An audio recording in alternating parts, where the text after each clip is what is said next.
calculer le produit scalaire entre deux vecteurs, on peut aussi utiliser le projeté orthogonal. On va utiliser la propriété suivante. Les vecteurs u et vecteur v sont deux vecteurs non nuls, tels que j'ai deux représentants, AB et vecteurs AC, qui partent d'un même point.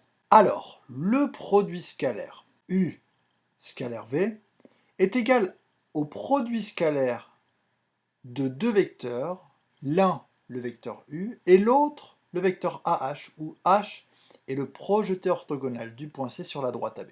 Ça va être beaucoup plus clair avec des schémas. Il y a plusieurs cas de figure. Lorsque j'ai les deux vecteurs là, je les fais partir du même point. Dans ce cas de figure, le point C il se projette orthogonalement en H. U scalaire V, c'est égal directement à AB fois AH en termes de longueur. Deuxième cas de figure, lorsque c'est la même chose, mais où je vais avoir finalement des vecteurs qui vont être opposés.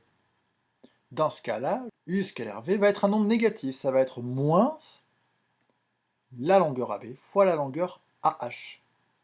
Dernier cas particulier, lorsque les deux vecteurs sont portés par des droites perpendiculaires, on parle de vecteurs orthogonaux. Leur produit scalaire sera toujours égal à 0. Voilà donc mes trois cas de figure. Lorsque l'angle entre les deux est un angle plutôt aigu, le produit scalaire sera un nombre positif. Lorsque l'angle est plutôt un angle obtus, le produit scalaire sera négatif. Et lorsque l'angle est droit, le produit scalaire est égal à 0. Voyons un petit exercice. J'ai la figure suivante qui est formée de deux rectangles, avec en plus les données suivantes. AB et AG est égal à 5, donc là j'ai 5, là j'ai 5. AE vaut 2, donc là j'ai 2. Et AD vaut 3, là j'ai 3. On va calculer plusieurs produits scalaires. Le premier, ça va être le produit scalaire AC scalaire AD. Donc je trace mes deux vecteurs. L'idée c'est de trouver dans l'un des deux un point que je vais pouvoir projeter de façon orthogonale, c'est-à-dire en utilisant des perpendiculaires. Et là je vois que j'ai une perpendiculaire ici. Donc le produit scalaire entre le vecteur AC et AD va être le même que le produit scalaire entre AD et AD. Ça fait AD fois AD, c'est-à-dire 3 au carré. Le produit scalaire vaut 9. Voyons le suivant. AE scalaire AC. La première chose, c'est que l'angle ici, c'est plutôt un angle aigu, donc le produit scalaire il va être positif.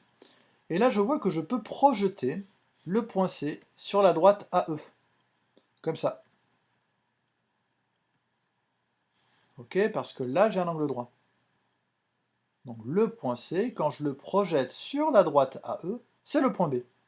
Donc ce produit scalaire, c'est égal à AE scalaire AB, c'est-à-dire AE fois AB, c'est-à-dire 2 multiplié par 5, ça fait 10. Le produit scalaire entre ces deux vecteurs est égal à 10. Alors dans la question suivante, on va calculer le produit scalaire entre AF et AD. Entre AF et AD, regardez, j'ai un angle plutôt obtus ici.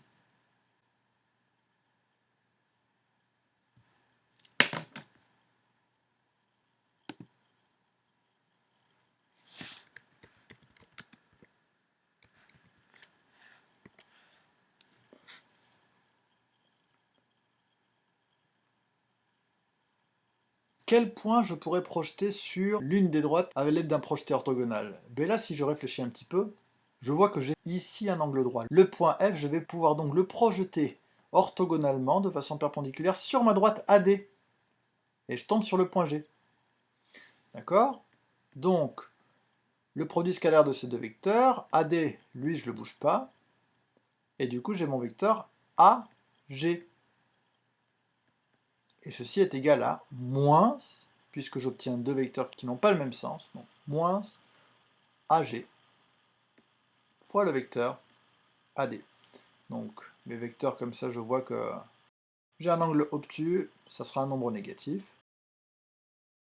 C'est égal à moins 5 fois 3, donc moins 15. Pour calculer le produit scalaire entre le vecteur AG et AE, je remarque que j'ai déjà un angle droit, ces deux vecteurs sont déjà orthogonaux. donc le produit scalaire, il est égal à 0. Cette vidéo est terminée, bon entraînement!